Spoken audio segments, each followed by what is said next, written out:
I started off in physical therapy because I was like, I want to work with people, and I love health, and I love the human body. And I immediately was like, okay, well, I need to make money too. So I was like, okay, physical therapy.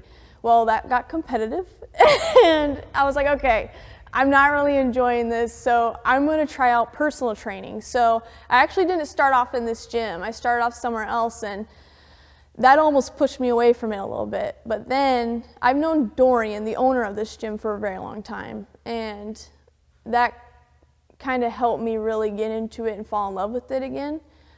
So he allowed me to start personal training here, and then he was like, hey, rock steady. He's like, come and volunteer one day. So I came in, volunteered, and I fell in love with it.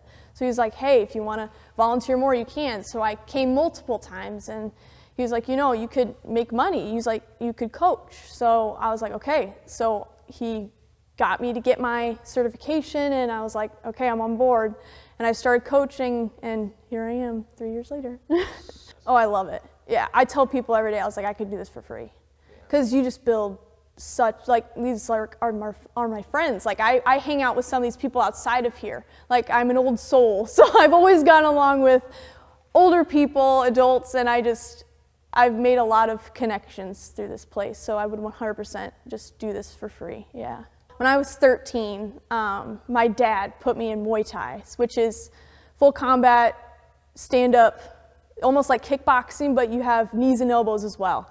So 3 months in, I had my first Muay Thai fight, and I won, and then I stuck with it for years, and it was up and down for a little while. I took a break for a little bit, but then I got back into it, and I fought for years, yeah. It was my initial sport that I fell in love with combat. I fell in love with boxing, anything combat related I loved, yeah.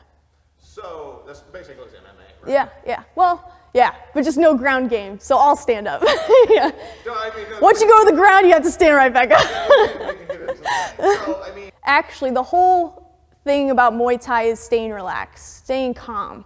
Actually, before you even go out and fight, you do something called sealing the ring. So it's a traditional Thai way of almost praying before you go into your fight. It's a way to stay calm and almost bless your ring.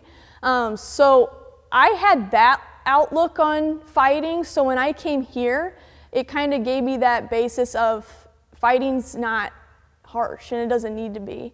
It's actually really good, and it's calming for some people, and it lets these people get their aggression out, all while working balance and control and all those things. So that was my take on fighting. I understood the aggression thing, but once you really do it, you'll understand how calming it actually is. Actually, most of my personal training clients are people from Rocksteady, and that's kind of the moments where no one else is around, so it's one-on-one. So I say almost every session that I've had with someone who is a Rocksteady participant has breaking down crying in front of me, just opening up saying this has changed my life. Not just the one-on-one training, but Rocksteady. They need that socialization. Everyone does, and they need to stay active. I don't care who you are. Movement is medicine, and movement it changes their lives. They have no choice. So finding a community where it's welcomed and everyone's in the same situation, I think it's huge. It's huge for them, for sure, yeah. First I tell them, I guess I just say I'm a personal fitness trainer and I'm a Rocksteady boxing coach for people with Parkinson's disease. And they're like, what the heck is that? What does boxing and Parkinson's disease what does that have to go one-on-one?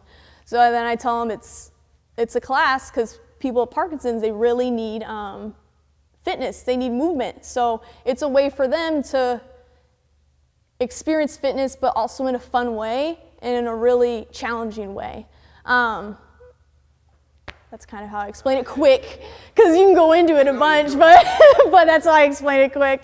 all right. I guess I can kind of go off that a little bit. So I guess every human alive complains when they come in to work out sometimes. It's just how it is. But I get some questions from people being like, I don't know how to word this, but I guess they'll complain about the workout and they'll be like, this is too hard. They're like, why are you making me do this? What is this? How does this benefit me? And then I almost just want to say, go volunteer at Rocksteady for a day. Like, go just peek over there. Class is going on. Just go peek over there real quick and see who's in that class. There's people that come in here with wheelchairs, walkers, and they show up and they grind. So I feel like what I want to tell people is just go volunteer somewhere. Go volunteer. Go just hang out in class for a day. Go hold pads for them for a day. And it'll open your mind and just make you sit back a little bit and realize, okay, why am I doing this?